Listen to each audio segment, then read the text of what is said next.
ఒక ఊర్లో మియా అనే 5 సంవత్సరాల చిన్నారి ఉండేది.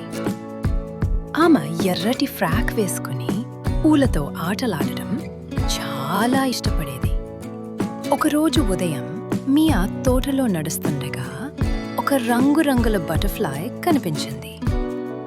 ఆ బటర్ఫ్లై మెరిసిపోతూ ఆమె ముందే ఎగిరింది. మియా ఆనందంతో దాన్ని వెంబడిస్తూ తోట చివరికి వెళ్ళింది.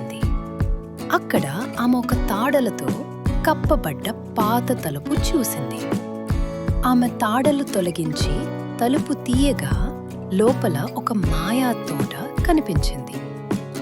ఆ తోటలో పూలు మాట్లాడుతున్నాయి, వర్ణవర్ణాల నీళ్లు పారుతున్నాయి. మియా అక్కడ ఉన్న పూలరాణిని కలిసింది. ఇద్దరు నవ్వుతూ ముచ్చటించారు. తర్వాత మియా మెరిసే చిన్న జీవులతో దాగుడు మూతలు ఆడింది. ఆకాశం చీకటెక్కడంతో మియా మళ్లీ తలుపు తీయగా తన తోటకు వచ్చింది. ముక్కుపై మళ్లీ బటర్ఫ్లై కూర్చుంది. మియా నవ్వింది. ఎందుకంటే ఇది కల కాదు, ఇది మాయాలోకం.